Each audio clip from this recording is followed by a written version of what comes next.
Welcome to all of you joining us at home with the live stream here at City and State's Albany Power 100 reception. We're pleased to be joined right now by the co-leader of the New York State Senate, Jeff Klein. Senator Klein, thank you so much for joining us. My pleasure. Great to be here. So what do you think about being on a power list? What does power mean to you, Senator? Well, you know something, I think it really means about being able to accomplish things. I think I've said this before. I think we really wanted to have power in the IDC, not for the sake of power, but really to pass legislation, to get things done. That's what I really think is what power is really all about. Yeah, and I heard earlier this session that after the budget was done, that everyone was basically going to take off and campaign and do nothing else this session. But it seems like you still have some very ambitious goals for this session. Could you talk about some of the things you want to still accomplish? Well, one of the things that myself and the IDC did moving into the budget process was put forth a program called Affordable New York. We accomplished a lot in the budget. For Affordable New York, Universal Pre-K was part of it. We actually also did a very ambitious plan for affordable housing and middle-class housing throughout the state, helping senior citizens with increased prescription drug costs, helping seniors with escalating rents. But one thing we didn't get done was figuring out a way to do something about the high cost of college affordability. So that's something we want to tackle in the before the end of the legislative session as well. We have a whole host of things we want to accomplish. Foreclosures, unfortunately, we need to figure out a way that we can still help families who are victims of foreclosure. We want to work on that. There's a whole host of issues, and I think we're going to be able to accomplish a lot of them. Campaign finance reform. I think the controller pilot program was a good first step, and only a first step. I think we need a public matching system, not only for all statewide office holders, but the legislature as well. Do you think that there is the political appetite there to expand campaign finance reform? I mean, Governor Cuomo was just talking about the obstacles, but with the Senate Republicans and then with some of the, well-heeled Democratic donors and unions.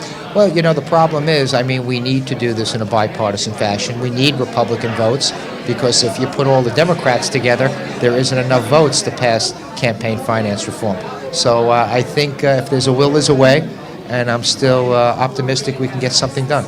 Yeah, I'm wondering about that will because, the election years are generally not the years where elected officials feel like they can take very courageous stands because it might compromise their reelection possibilities. Do you see that your colleagues still have the appetite to pass substantive legislation this session? Well, I think everyone agrees. I think the whole coalition agrees we have to do something about college affordability. College is becoming above the reach of most middle-class families across our state. One of the things that we proposed was to be able to lock in tuition rates now, give families the ability to pay into a plan, which would be tax deductible, so they can actually save money to when their kid gets older and lock in the rate now. If you look at the rates of colleges are going up 35-40% a year. So if we can lock in that tuition rate now, and actually have a payment plan which is tax deductible, that's how we're going to make college affordable, not only for this generation, but future generations. There was a recent poll of New York State voters talking about who they wanted to be in control of the Senate, and it seemed resoundingly that the voters supported the idea of a coalition government. Do you feel like it's really a vindication of your decision to... Put it this way, I wasn't surprised. If you look at all the polls, and certainly when I travel around the state or meet with constituents in my district, people want results. People don't want to see partisan bickering. I'm a Democrat. I'll always be a Democrat. During election time, I want to elect Democrats. But when the dust settles on an election, it's time to govern. It's time to move forward. And I think that's why we've done what Washington has failed to do. Work together, find common ground. Negotiation is not a dirty word. It's an important function of governing. And I think we can find common ground and get things done. I think the fourth consecutive on-time budget in a row, I think is proof of that.